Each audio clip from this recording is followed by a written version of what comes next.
All right, we're in Deuteronomy chapter 17. Some pretty interesting stuff in here. I'll give you a minute to get there.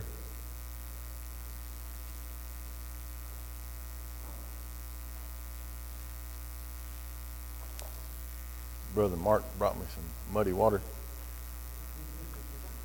That's what the preacher told him I needed. Chapter 17, verse 1. And these are some rules and statutes being laid out, as there's several in this book. It says, Thou shalt not sacrifice unto the Lord thy God any bullock or sheep, wherein is blemish, or any evil favoredness, for that is an abomination unto the Lord thy God. Bring the best you got, not the second best. And that's what he's looking for. He gave his best. He's looking for ours. It says, if there be found among you within any of thy gates, which the Lord thy God giveth thee, man or woman, that hath wrought wickedness in the sight of the Lord thy God, in transgressing his covenant, and hath gone and served other gods, and worshipped them, either the sun or moon, or any of the host of heaven, which I have not commanded. You know, when I first read this, I thought, well, how would that apply to us today? And of course, the good Lord gave me an answer, and this is just one example of what's going on in our country. I found 3 or 4 articles referring to this, and one of them was the Pew Research Center. One of them was in USA Today, and I don't remember the other, but it was kind of eye-opening. It says, Americans who identify with Wicca or paganism, and if you don't know what Wicca is, it's a gateway to witchcraft. They are more in tune with nature, worship the creation, not the creators type thing. There was 134,000 in early 2021 that in this article that kind of professed this way. And as this article was written in October 28th of 2021, there was 2 million. Said over a quarter of adult Americans call themselves spiritual but not religious.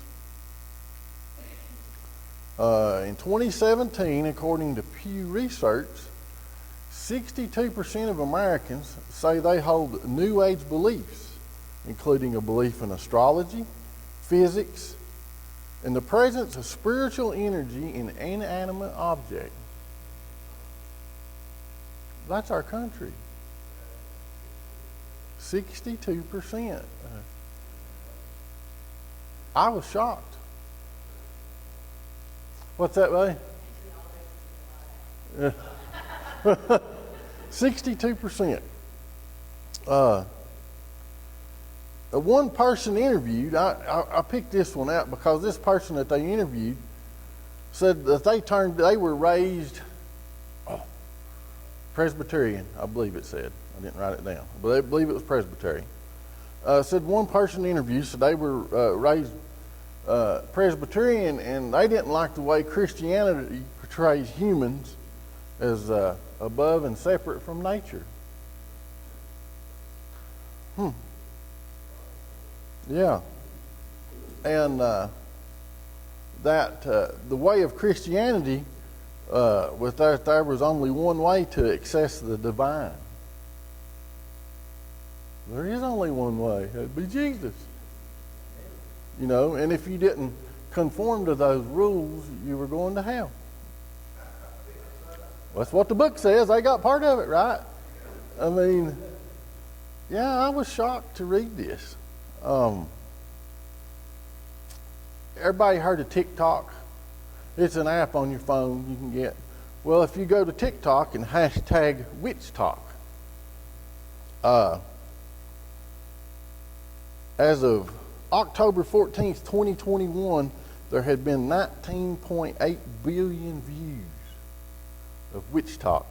And as October 14th of 2021, that had went up to 25.7 views. 25.7 billion.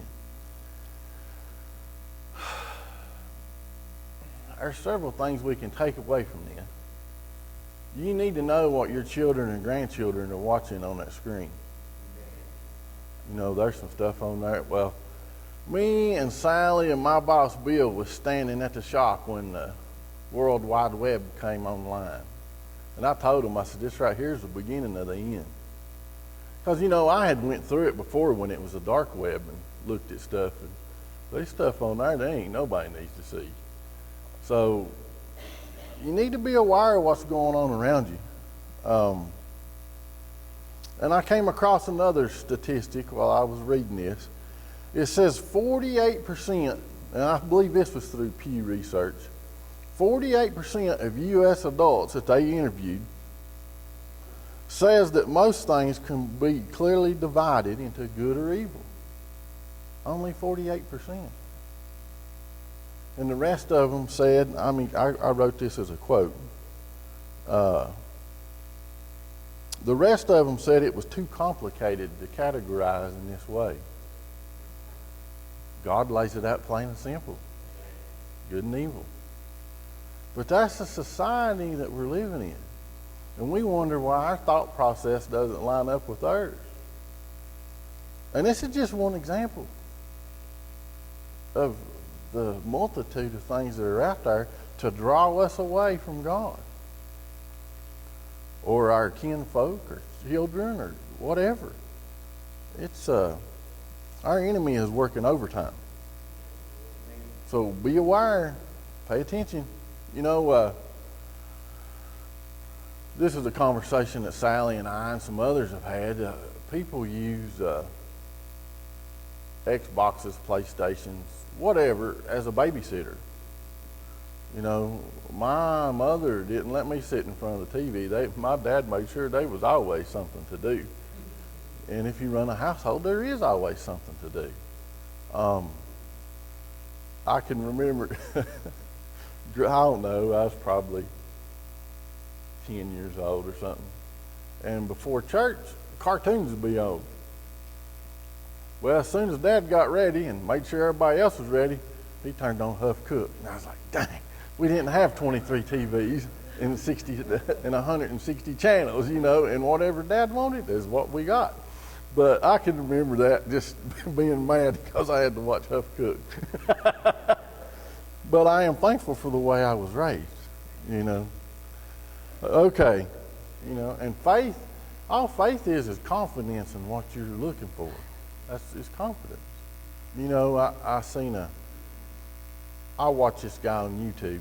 His name's Wrangler Star, and I'm pretty sure he comes from a Mormon background. But what the thumbnail on there said, you asked for it and you got it. So I clicked on it, watched it. He said, you know, you see the society that's before us now. He said that is a result of you letting the government indoctrinate your children in public schools. I was like, Because when I was coming through school, we still had this group of ladies. Two little old ladies would come in, and we'd have a Bible school, like a little Bible school, you know. And I think that probably went through probably the 6th grade, you know. And then, of course, you know, by the 6th grade, I'm a wild Indian, you know, by then. But still, that influence was there.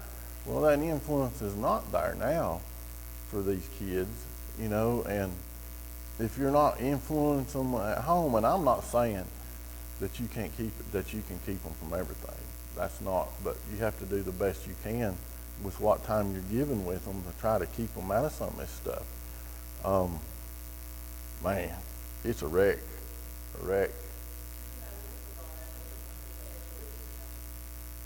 Right.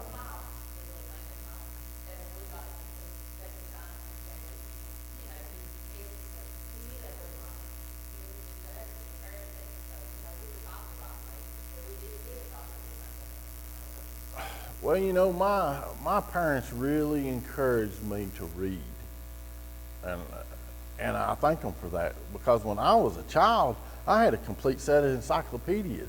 Man, I'd read them things, and that's, you talk about evolution. I mean, that piqued my interest, and I read on it, and then I found out who was behind it, and I read on him. And before he passed away, Darwin said, he said, it was only a theory. He said, there was no proof of this. He said, it was only a theory that I had of evolution.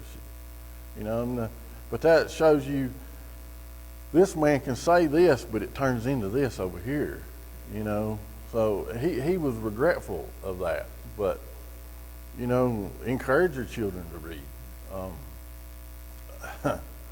to dig and look and question, ask why. That's the big thing. The people that are around you, get them to ask why. Where's the missing link between me and whatever? Well, there might be a missing link for me, but not y'all. Well, I didn't write all this down, but a lot of these people I read that had made, they had interviewed, their biggest thing was they wanted a form of religion that didn't involve commitment, submission to a higher power.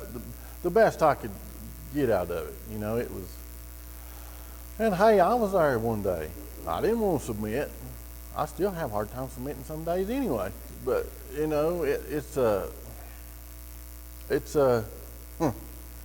it's pretty disturbing, some of the stuff that goes on out here. Before we move on, anybody else got anything? All right. Verse 4, I believe, is where we're at. It says, and it be told thee, and thou hast heard of it, and inquired diligently, and behold, it be true. That's if these people have done these things.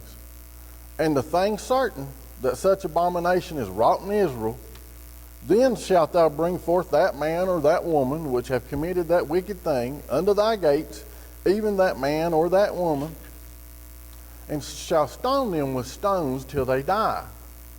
And at the mouth of the two witnesses or three witnesses shall he that is worthy of death be put to death. But at the mouth of one witness he shall not be put to death. The hands of the witnesses shall be first upon him to put him to death, and afterward the hands of all the people. So thou shalt put the evil away from among you. Okay, the 2 or 3 witnesses. These 2 or 3 witnesses, if this thing be true, they're held accountable. If somewhere, the reason that the 2 or the 3 witnesses are the first to cast the stone is that if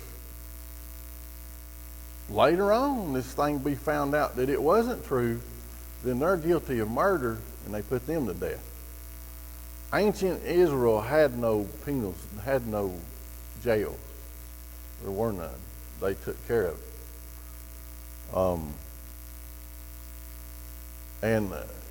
Who knows how many people get ramrodded through the system now that don't deserve what they got, but that's a whole nother mess.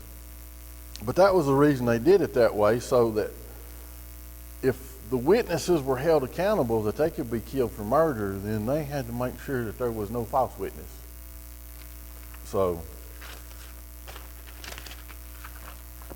verse 8, if there arise a matter too hard for thee in judgment, between blood and blood, between plea and plea, and between stroke and stroke, being matters of controversy within thy gates, then thou shalt arise. So if you're in a city, that's not where the priests are, is what it's talking about, and get thee up into the place which the Lord thy God shall choose, which is 3 different places throughout history: Shiloh, Shechem, and Jerusalem. And thou shalt come unto the priests, the Levites, and unto the judge that shall be in those days, and inquire, and they will show thee the sentence of judgment, and thou shalt do according to the sentence which they at the place which the Lord shall choose shall show thee, and thou shalt observe to do according to all that they inform thee, according to the sentence of the law which they shall teach thee, and according to the judgment which they shall tell thee, that thou shalt do. Thou shalt not decline from the sentence which thou shalt show thee to the right hand nor to the left. So whatever they say is what you're supposed to do. And the man that will do presumptuously, and will not hearken unto the priest that standeth to minister there before the Lord thy God, or unto the judge, even that man shall die. And thou shalt put away the evil from Israel, and all the people shall hear and fear, and do no more presumptuously. So if you have a matter that's too hard that you're not sure about, you take it to the Levites and the judge at that time, whoever it might have been. And they judged the matter, and they gave you the sentence to carry out.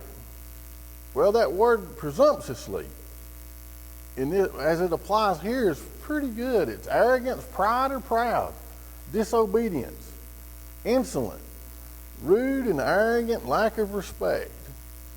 So if you won't listen and carry out the judgment that they've told you to carry out, then you get put to death. No prisons. Now, you think about,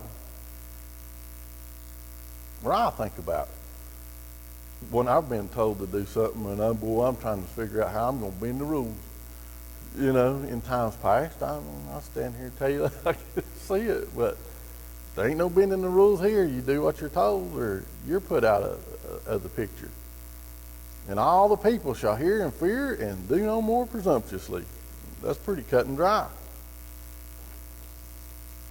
Verse 14 and 15 says, when thou art come to the land which the Lord thy God giveth thee, and shalt possess it, and shalt dwell therein, and shall say, I will set a king over me, like all the nations that are about me. So the good Lord already knows they're going to be wanting a king. You know,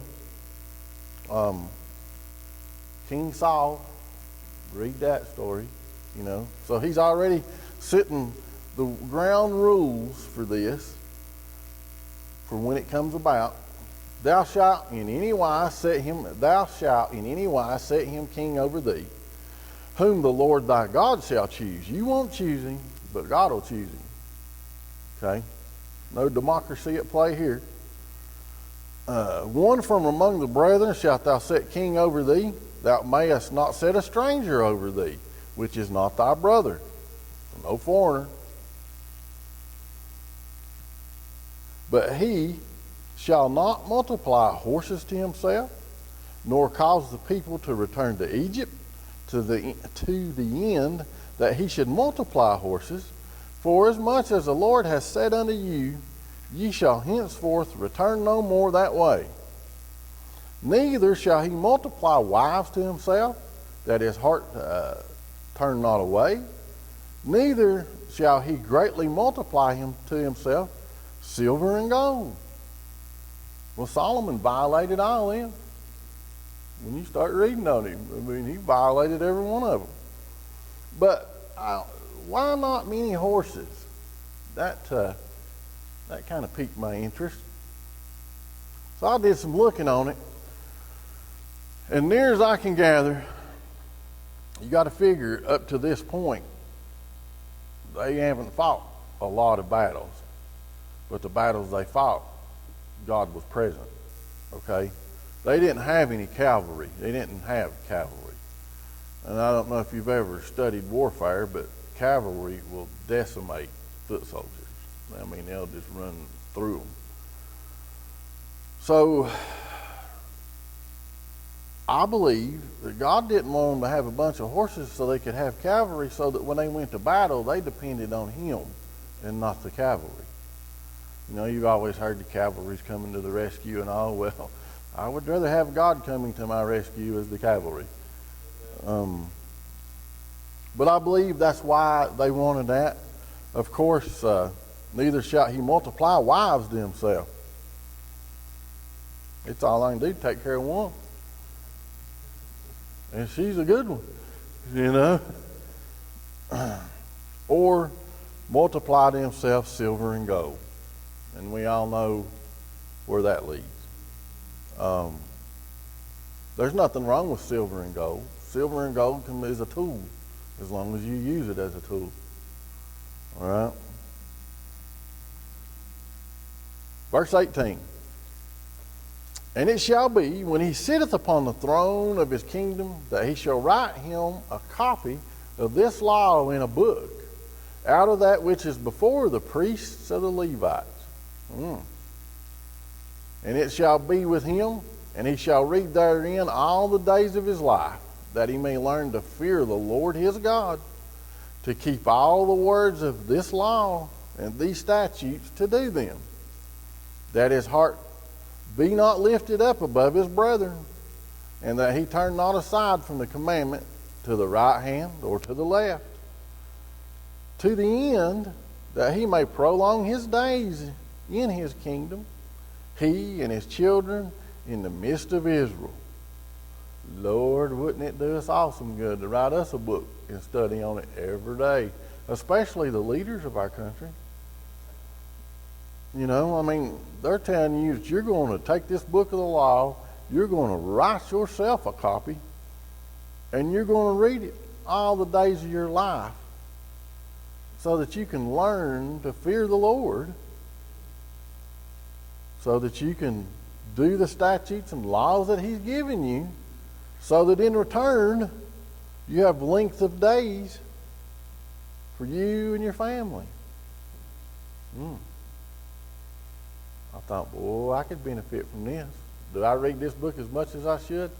No, I should have it strapped in front of my head. But I don't. And we can look back through history and see men that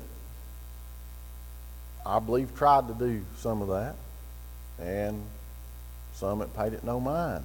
And you can see which way the country goes when these things happen. I need to read my book more so that I can more so keep the words of this law or these statutes so that I can please my Lord. I don't want to disappoint my Lord, and I do every day. But, you know, I can do a whole lot better. But as we see the things around us unfolding, we can see how far this book is from people's minds. Doesn't matter. I mean, I see things on the horizon that are disturbing, but most people today, as long as it's not right up on them, they pay it no mind. As long as it's not up in their business or affecting their pocket or whatever. Yeah, there's some things on the horizon that's going to get some attention, I do believe, unless something changes. It's all in God's hands. But I think we need to stay read up and prayed up so that when the tough times do happen, we know who to rely on. And there ain't nobody coming to save you or help you or whatever. The Lord is my help, you know. I don't know, and I ain't trying to paint no picture of gloom and doom. All that is my end's closer, okay? I ain't trying to do no fear. There ain't no fear in the Lord, but there is knowledge and knowing, seeing what's coming. Like I said a couple of weeks ago, you plant this year's crop to have something for next year. Look around the world at the crops that are not being planted right now. I mean, in America's breadbasket, they just had a blizzard, and the other half of the breadbasket don't have any water. Ukraine is the breadbasket of Europe. The only thing that's being planted over there is lead and people. You know, I mean, I seen an article the other day, if you can believe anything China says. They said that they have 1.5 years of food stored. What do they know that we don't know? The last I saw, there's over 300 million in lockdown. There is nothing happening. I pulled up the maritime map and you can track ships. Well, the port out there in Los Angeles and San Diego that there was so much congestion over a few months ago, there's just a few ships there. But if you scroll across the Pacific to China, there's thousands of ships sitting there empty. Nothing's moving. 80% of our pharmaceuticals depend on China. 80%. We have become dependent on somebody besides the Lord. And there may be some ramifications for that in the future. I don't know. No prophet. I just watch the things around me. It's getting interesting. But if you can take anything away out of this today, is the Lord is our help. You know, He expects us to do some things. You can go in Proverbs and read about that. You know, it says the fool can see the destruction come. I mean, the wise man foreseeth the destruction coming, and hideth himself. But the fool does nothing. Or go and observe the ant, you sluggard, and observe her ways. You know, she gathers in times of plenty when there is stuff. But I don't know. And like I say, I'm not trying to cause any fear. There is no fear in the Lord. But there may be some harder times that we don't expect that we've never seen. I don't know.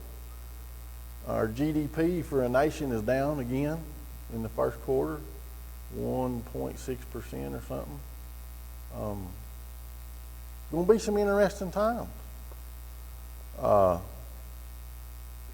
And you know, when I was reading this, I thought, you know, that's the reason I write all my notes and stuff. Never knew why, but I always like to write them. Well, the good Lord, apparently, if you write it, I mean, He could have somebody else write it. He was the king. No, He was to write it, you know.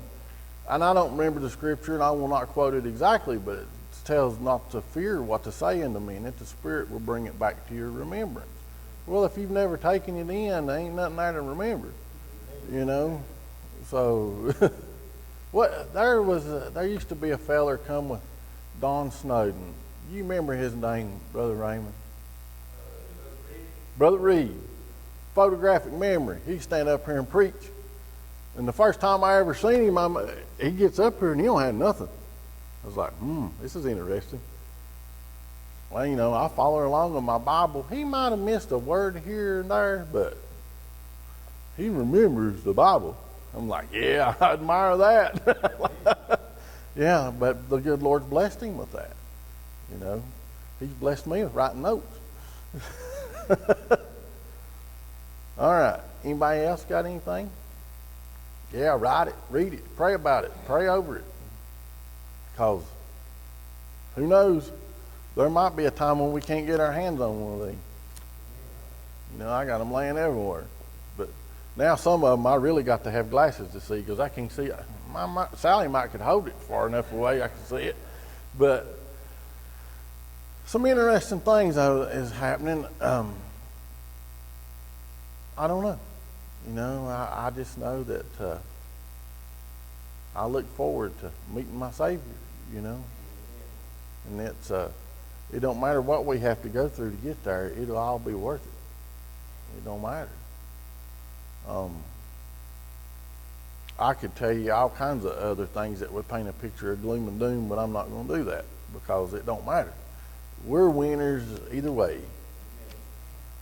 I think that I'll stop right there because in the next chapter we'll get into the priests a little bit and we'll get more into the occult some. And it'll be a little bit eye-opening just as this deal was on witchcraft. I mean, I couldn't believe those statistics. That just blew my mind. And it seemed that exploded as far as growth during the lockdown. People didn't have nothing else to do, so they were finding something to do. I don't know. But we'll stop right there.